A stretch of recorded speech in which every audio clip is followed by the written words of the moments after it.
Now, I'm not one to gossip, but I will bring you the tea. Welcome to Chronicle Speaks.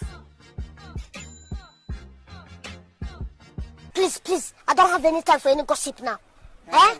Yes. Look at you. So I know you and I don't always agree, but I stand on business when I say that purple chair is greatly missed this week. And y'all know it is. It would be going down. Hot Topics would be epic this week with everything going on with Diddy, and nobody can deliver like Wendy. However, unfortunately, Wendy is going through her own trials and tribulations. Her guardian, Sabrina Morrissey, is in court once again with A&E and Lifetime, suing them, stating that they are not giving Wendy her money and they are taking advantage of her.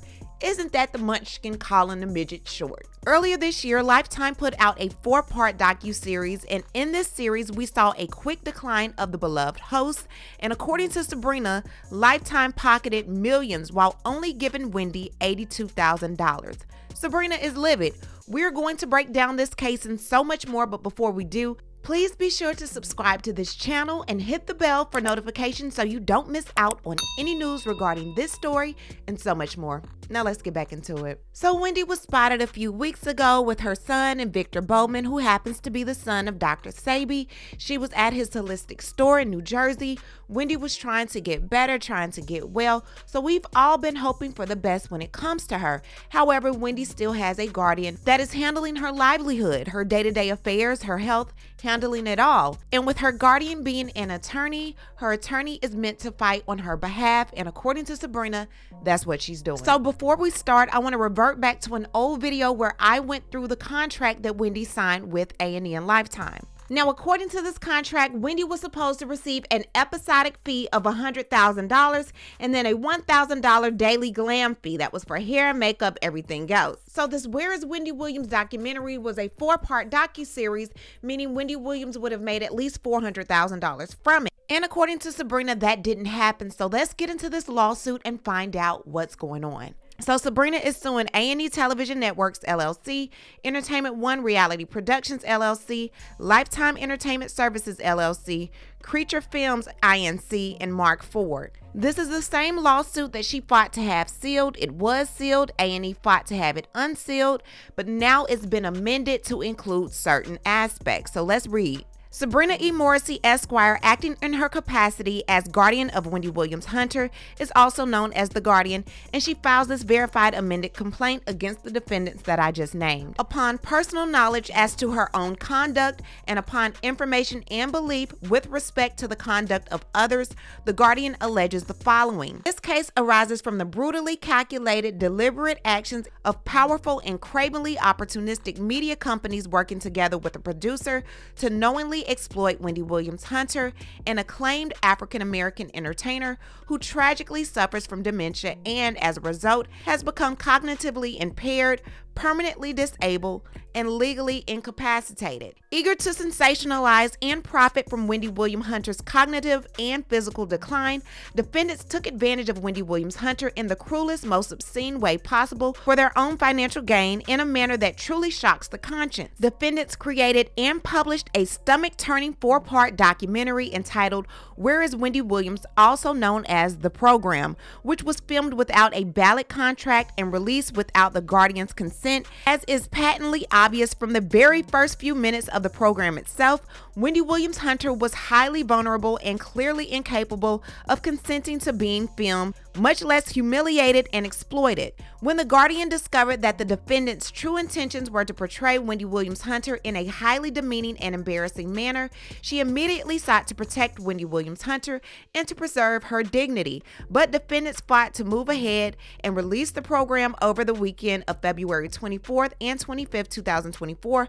Not surprisingly, the public reacted with disgust and revulsion at defendants' blatant and vicious exploitation of Wendy Williams Hunter. By willfully taking advantage of a severely impaired, incapacitated person, defendants have made millions on Wendy Williams Hunter's back, while Wendy Williams Hunter has received a paltry $82,000. So with that being said, let me play one of my old videos going over what A&E and Lifetime had to say about Sabrina trying to halt the release of the documentary.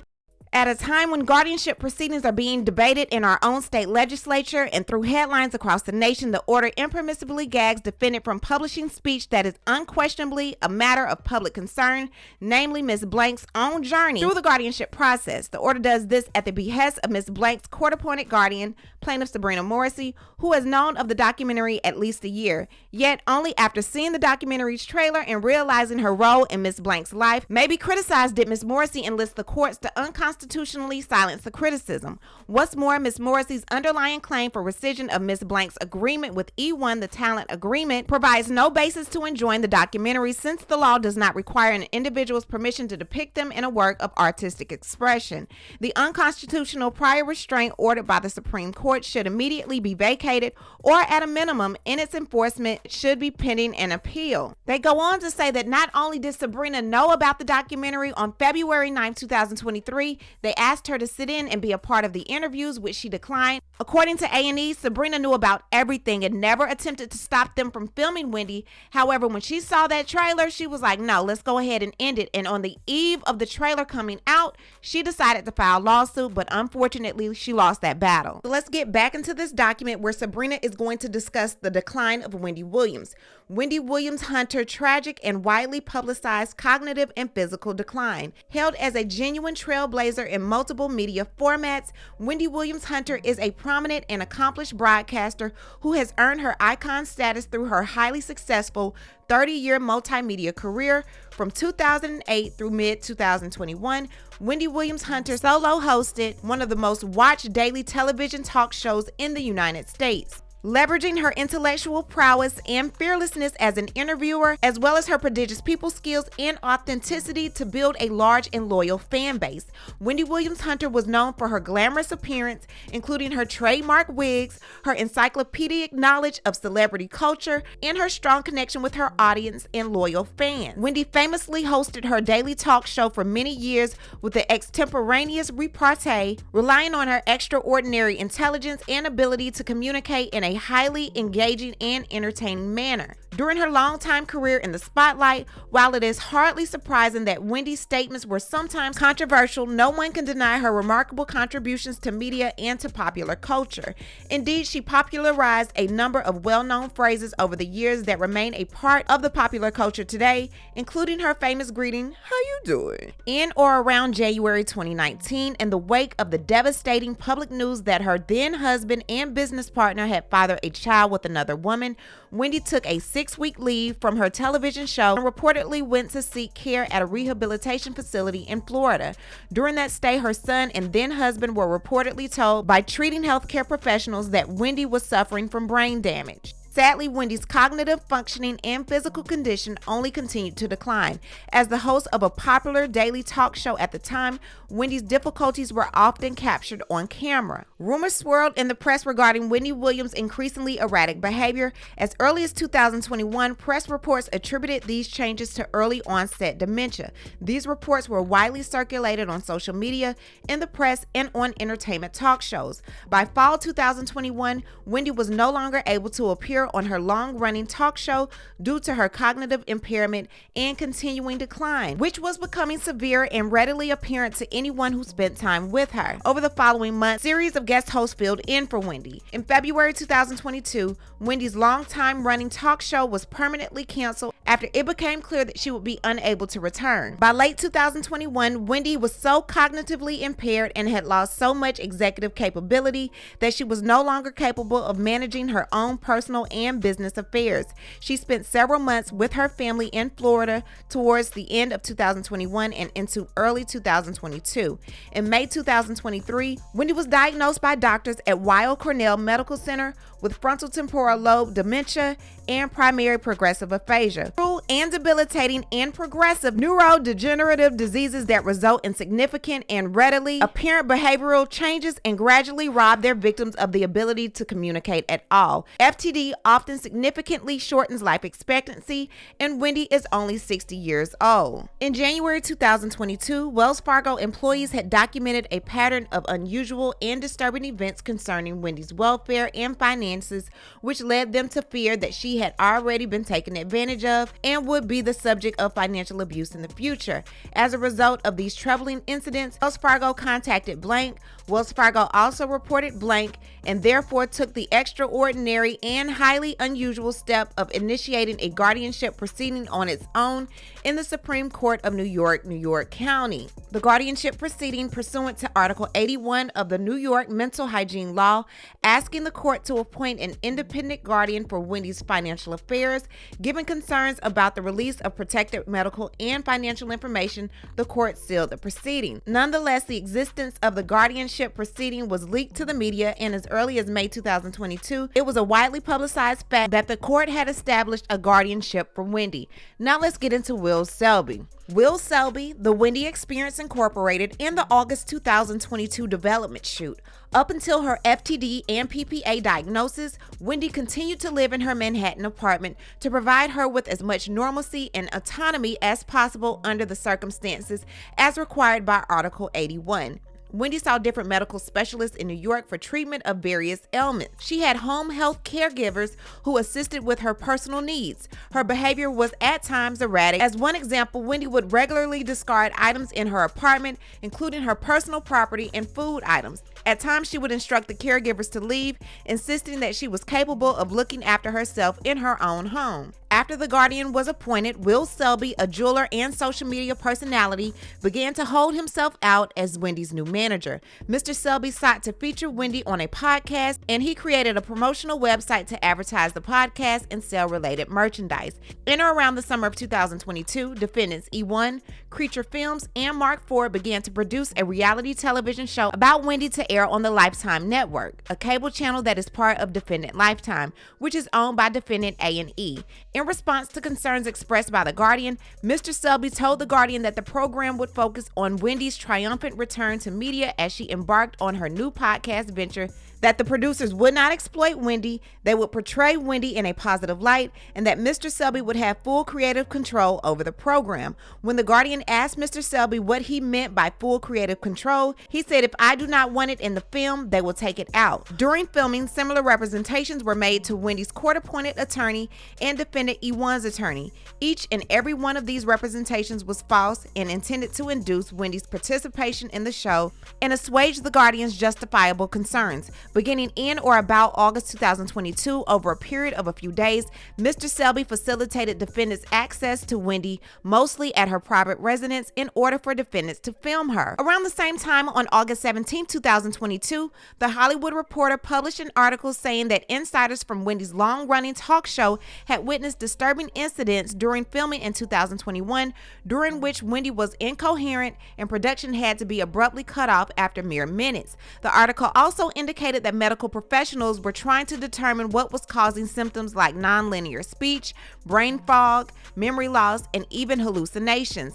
And that source close to Wendy were confident that substance abuse was not solely to blame and that there were clearly other health issues at play. Defendant Ford and his crew were undoubtedly aware of these reports but insisted on entering Wendy's residence and filming her anyway. As discussed further below, Wendy's severe and incapacitating cognitive and physical impairments were immediately apparent to Defendant Ford and his crew when they began filming in August 2022. Indeed, within a month of commencing filming, Wendy was treated at a residential facility to attempt to stabilize her and address her erratic behavior. She spent 2 months in treatment. So let's talk about the contract. The contract between the Wendy Experience Inc. and E1. Not before but after filming began, Defendant E1, with the assistance and input of Defendant Ford, Creature Films, and A&E, eventually drafted a one-sided on-camera talent agreement, which is called the contract, in an attempt to legitimize their unsavory and exploitative project. This agreement was submitted after Wendy had already been filming by defendants while she was clearly disheveled and mentally present and confused. No person who witnessed Wendy in these circumstances could possibly have believed that she was capable of consenting either to an agreement to film or to the filming itself. The contract with E1 was executed on January 25, 2023 by the Wendy Experience Inc., an entity controlled by Will Selby. Selby. The contract also bears a printed, not cursive signature purported to be the signature of Wendy, but looks nothing like Wendy's signature, which is visibly distinct. Apart from the signature, which does not appear to be genuine,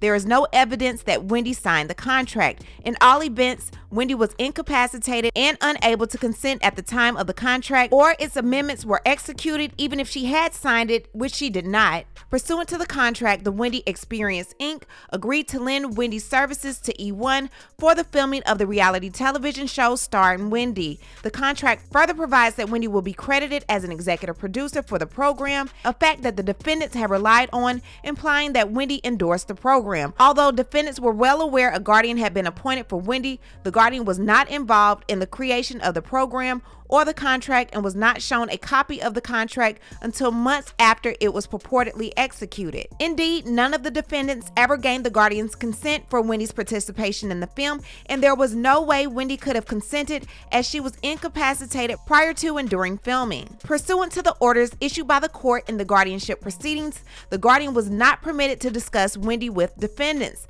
The guardian explained this to Mr. Selby. The guardian also told Mr. Selby that she and perhaps even the justice in the guardian proceeding would need to see and approve the final project before it could air. The guardian's discovery of the contract and E1's false representation regarding the program. On March 14, 2023, after the guardian learned of the contract, a court-appointed attorney representing Wendy spoke with the counsel of E1 for the first time and explained that Wendy was not in a position to consent to the contract and that it would need to be amended before it could be approved by the guardian. On 2 phone calls on March 14th and March 15, 2023, E1's in-house attorney, Jada Jones, and Blossom left court, assured Wendy's court-appointed attorney that no footage of Wendy would be used or released unless and until an agreement could be reached and approved by the guardian, and that the final product would portray Wendy's comeback and show her in a positive light. The guardian did not try to stop the filming because she was actively misled about defendants' activities and treatment of Wendy and was unaware of the damaging way that Mr. Ford and his crew and the remaining defendants were filming Wendy. She believed with Mr. Selby's oversight, Wendy was being treated properly and with respect and dignity. She was even text pictures during filming that showed Wendy on set, professionally made up, well-dressed, and looking beautiful and happy. The pictures included the following. The guardian was reassured by the images she saw by Mr. Selby's representation that the project would be a positive experience for Wendy and that it would help to introduce her podcast should one be created later, and by defendants March 14th and March 15th, 2023, representations to Wendy's appointed attorney. No one viewing these photos could have possibly imagined what Mr. Ford and his crew were planning or what the finished product would depict. Had the guardian known that Mr. Ford and his crew were taunting, goading, and tormenting Wendy, she would have sought to stop filming immediately. The guardian was told by Mr. Selby that the film crew wanted to film Wendy meeting with her elderly father in Florida. No discussion took place about filming with other family members or in any other context. The guardian consented to Wendy visiting her father in Florida. Similarly, no discussion ever took place between the guardian and Mr. Selby about Wendy's other family members being filmed as part of the project either in New York or in Florida. So to speed things up a little bit, in May of 2023, according to The Guardian, Wendy was diagnosed with FTD and PPA, and during that time she began to receive 24-hour care in a protected environment. According to The Guardian, the defendants wanted to continue to film Wendy, but she was not here for it. Not only that, she did not want to film herself. They wanted her to film interviews, and she said absolutely not. So at this time, an amended agreement was never signed. Filming had stopped. She didn't think anything of it. She thought everything was done, but she said come February 2nd of the next year, she saw the trailer and she was like, what the hell? She didn't like the fact that it showed Wendy inebriated, struggling to stand, and tearful and seemingly suffering memory loss. She showed these pictures in the lawsuit, stating that it is an utter depraved moment. Defendants A&E and Lifetime shamelessly attempted to promote this fiasco as part of Lifetime's celebration of Black History Month, airing as an earlier documentary and television movie featuring Wendy Williams in the lead up to the program's release with the banner "Join Lifetime in celebrating Black History Month every day." Needless to say, Sabrina did not like the portrayal of Wendy in the documentary, let her tell it, but it seems like she more so didn't like the way she was being portrayed in the documentary, because honestly, Wendy was walking around the streets of New York by herself, getting liquor. Where was the outrage then, Sabrina? She was under your watch. Sabrina realleges defendants have profited immensely from their exploitation of Wendy, yet Wendy has hardly seen any of that profit. In total, after participating in filming sessions on numerous occasions, Wendy has personally received around $82,000. This is a paltry sum for the use of highly invasive, humiliating footage that portrayed her in the confusing throes of dementia, while defendants who have profited on the streaming of the program have likely already earned millions. Wendy was once known as the queen of all media. As an African-American woman in an industry dominated at the top by white men, her accomplishments were hard-fought against significant odds and institutional hurdles. Defendants not only deliberately destroyed her credibility and image, but they did so when she was incapacitated and unable to consent or avoid being filmed. Defendants' release of the program with its unauthorized use of footage of Wendy, while patently debilitated and incapacitated, has violated Wendy's rights and caused her to suffer severe injury, loss, and damage. Defendants have been unjustly enriched by millions of dollars while cruelly exploiting Wendy's illness. The profits from the program should go to Wendy Williams Hunter, who will need significant funding to provide for her proper medical care and supervision for the rest of her life. The Guardian seeks to recover for the damage caused by the defendants, including the unjust profits they received by exploiting Wendy Williams Hunter in her vulnerable state. I'm feeling like Wendy is a cash cow to these entities, and they're getting upset when someone else starts to use her a little bit more than you're able to use her. Like, I'm not liking it. A&E, if you do owe this lady money, go ahead and give it to her, but I'm fearful that this money isn't even going to go to Wendy or her needs. What if it goes to Sabrina? Because from my understanding, her best friend was saying at one time Wendy had $55 million, and then it was being said that Sabrina said all the money was gone. Y'all took access away from her son, claiming that he was using her money, which he wasn't, only to let complete strangers rob her blind. Like, what's really going on? You claim A&E and Lifetime knew better to record an incapacitated person, but my thing is this: you took her on as a client knowing that she was incapacitated, allegedly. So why would you even let it go that far? You was allegedly hired to protect this woman, and you're getting mad that someone took advantage of her under your watch. Wendy was on TMZ showing her foot, talking about lymphedema, and she was talking about her podcast. You should have stopped all of that then. You should have wanted her to look better then in front of the public when she was under your care. Don't play me with that nonsense now talking about they got her looking crazy. She was looking the same way out on the streets in New York when she was strictly under your care and not in a facility. What I need to do is hear from you. What do you think about everything going on with Sabrina now suing A&E and Lifetime again, pretty much stating that they got Wendy for her money? Leave a comment and you know how we do. We'll talk about it down below. Talk to you guys later. Bye. Thanks again for watching. Before you leave, don't forget to subscribe to this channel, like this video, and click the bell so you don't miss out on any of my new videos.